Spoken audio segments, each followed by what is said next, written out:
So if you feel like you're shaky about how to find the stem of a noun, watch this video and you should be all set. Remember, when I give you a noun, I give you 3 bits of information. I give you the nominative, the genitive, and the gender.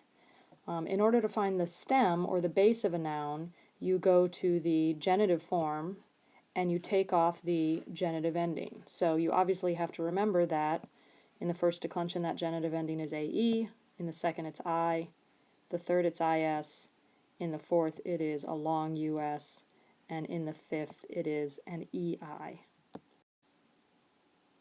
So as you can see here, some of these forms are abbreviated and some are not. So let's start with the unabbreviated ones.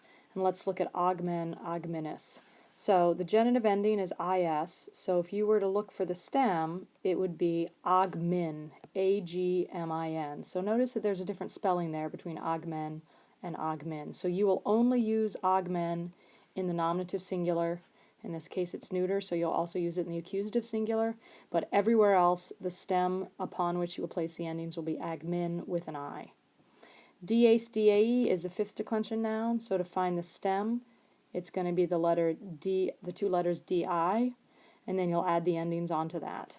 Domus, domus, you're going to take off this long us, and that's going to be the base.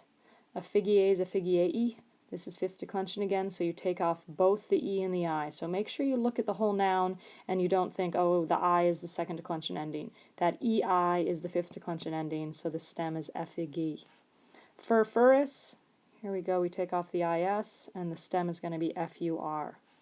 Iter itinerus, you can see this gets a lot more letters, but it's third declension, so you remove the IS, and you have itiner. So iter, again, this is a neuter noun, so iter by itself will only show up in the nominative and the accusative singular. You will use the stem itin, itiner, for the rest of the forms. Liber, libri, this is second declension, so you'll take off that I and the stem is libr. Manus, manus, like domus up above, you just shave off the US and that's the stem. Mors, mortis, sometimes it's just one letter that shifts from the nominative to the stem, but mors is the nominative and then everything else is going to be based on mort. Pax, pacus, the stem is PAC. Periculum, periculi, you just take off that I. Portus, portus, you take off that long US to find the stem. Res, rei, the stem is only one letter, it's just an R. Tablinum, tablini, you take off that I, and the stem is tablin. Wea, wei, the stem is vi. Weir, weary, second declension, take off the I, and the stem is vir.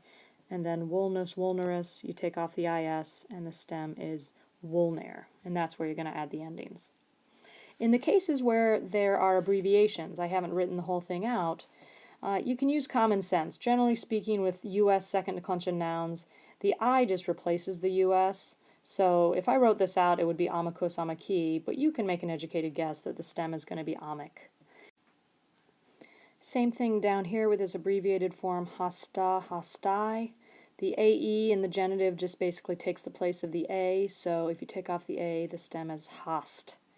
Impetus, impetus, the only difference between the nominative and the genitive is the long mark. So just like you would normally shave off the US from the genitive, you can also just take the US away from the nominative. And then jumping over here, sententia, sententiae is like hasta, whereas you'd usually take the AE off the genitive, you can also just take the A off the nominative. So if I give you a form that has an abbreviation, that means it's pretty straightforward. I'm not going to give you a tricky word and abbreviate it and just like hope you'll figure out the stem. So use common sense if I abbreviate it, but if I give you the nominative and the genitive, definitely refer to the genitive just to make sure you've got the exact perfect stem upon which to base all the endings.